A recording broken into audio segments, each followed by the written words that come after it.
Welcome back to my YouTube channel. Make sure to like and subscribe to the channel for more interesting stories like these. Now, let's get into today's story video. Me, 32 female with my husband, 35 male of 10 years, he is divorcing me because I'm infertile. I'm a complete and utter wreck. Many consultations, an excessive amount of tests, 5 rounds of IVF, and months of sobbing myself to sleep were all part of the process. And then, all of a sudden, the one constant source of pleasure in my life is gone. For me, the last year has been really challenging. The death of my mother occurred in July, and it had been her wish to see me, her lone daughter, get pregnant, and I'm sorry that she didn't get to see that happen. Unfortunately, I was laid off in November, and the consequences have been compounding ever since. My husband and I are no longer able to afford another round of IVF. We are barely able to pay my doctor's visits. My husband and I have fantasized about a blissful existence that included 2 children, a dog, and a beautiful rural property. But reality was far from perfect. All of this came crumbling down only a few days ago. After a long day at work, I greeted him with a smile and approached him, expecting to be kissed. But he didn't even look my way and walked right by me. In response to my turning back around to inquire as to what was wrong, he made a somber face and motioned for me to sit down. As I sat, I could feel my heart sinking into my chest, but I couldn't put my finger on it. In the middle of the table, he placed a couple of pieces of paper and slid them towards me, burying his face in his hands and letting out a small. He was giving divorce papers to me, and I realized as I looked down at my feet, terrified. Everything that happens after that is a blur. When I was younger, he told me that he loved me and was sorry, but that he had been miserable and that he couldn't stay with me if I couldn't have a kid. It was he who revealed to me that he was the monster and that he was unable to break free from his biological drive. If we couldn't have children, we made the decision early on that we would not adopt because we wanted biological children. Please don't judge us for this decision. During the night, he used to hold my hand and promise me that he would never leave me, no matter what, that being childless was okay, and that I was worth it. I've come to realize that everything was a ruse. Anything's impossible for me to hold it against him, since I'm the one who was undermining the relationship and the one who was destroyed.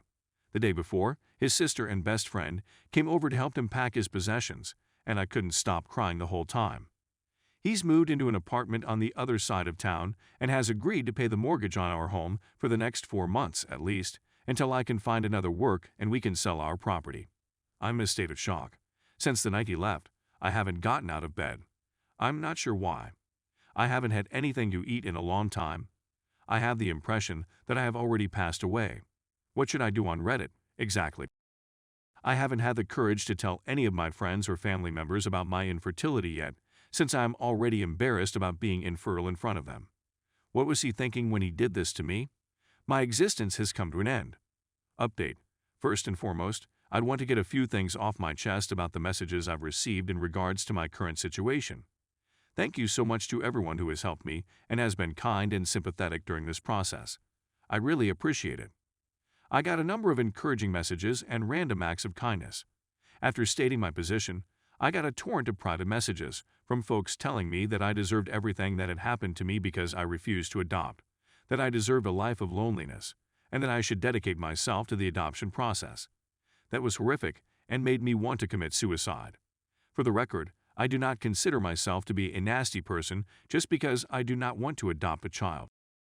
I do not feel it is unethical to give preference to biological children over adopted children. Since the vast majority of individuals do not adopt, it is obvious that 95% of the world feels the same way as you do. In my opinion, it takes a courageous and caring person to adopt a child who is not their biological child. I am not one of those folks, and I apologize if this offends you in any way. Now for the most recent information.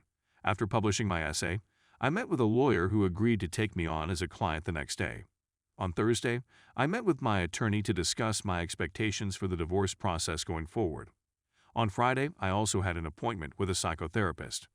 For the time being, she suggested me to spend some time by myself rather than communicating with my partner. Over the course of a few days, I contemplated his leaving and the broader context of our situation, and came to the conclusion that, although I was upset at how he handled the matter, I could understand his wish to leave. If I am unable to provide a child for him, and that is really what he wants, he will be forced to leave. By Friday, I was in a more positive frame of mind, despite the fact that everything was still numb. In my mind's eye, I could picture him shoving the papers in my direction and then saying how much he loved me but couldn't be with me. It's still not genuine, to be honest. On Saturday afternoon, everything started tumbling down all over again. When the doorbell rang, I was in the middle of a Netflix binge-watching session, seeking to clear my thoughts of everything. The clenching of my heart occurred as I walked towards the door and opened it for my husband. He had an awful appearance, almost as bad as I did. His request to enter inside the room without looking me in the eyes was met with silence from me, and I couldn't say anything. I positioned my body on the other side of the doorway and let him in, keeping myself from kissing him and punching him at the same time. At this moment required all I had. We sat on the couch in silence for what seemed like 10 minutes. We were both exhausted. As soon as he managed to say anything, he mumbled, "Infertile old maid, I'm terribly sorry." I stayed deafeningly silent. Eventually, I had the courage to ask, "Is that all you wanted to say?"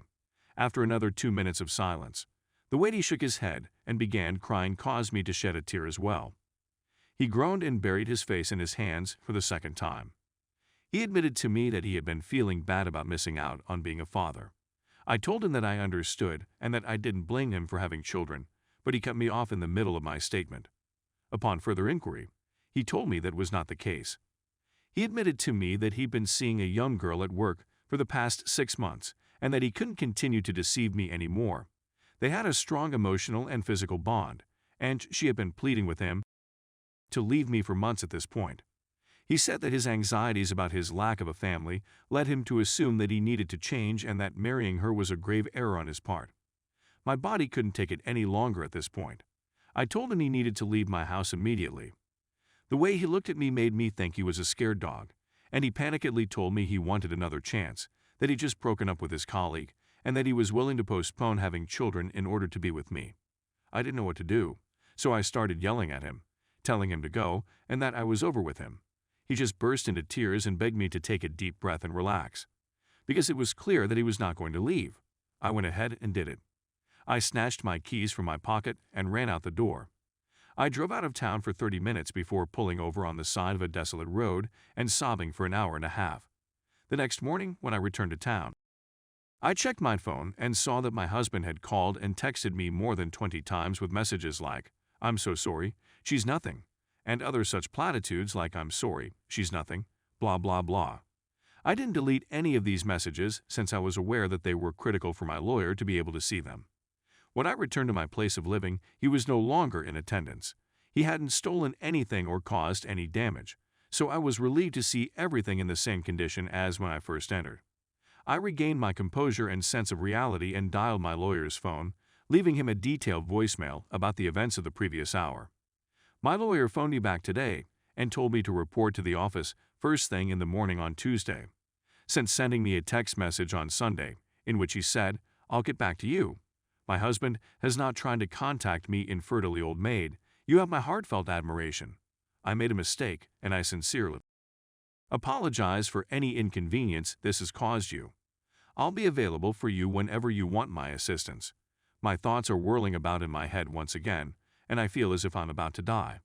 I have not yet informed any of my friends or family members of what has occurred, and I doubt that I will be able to do so in the near future."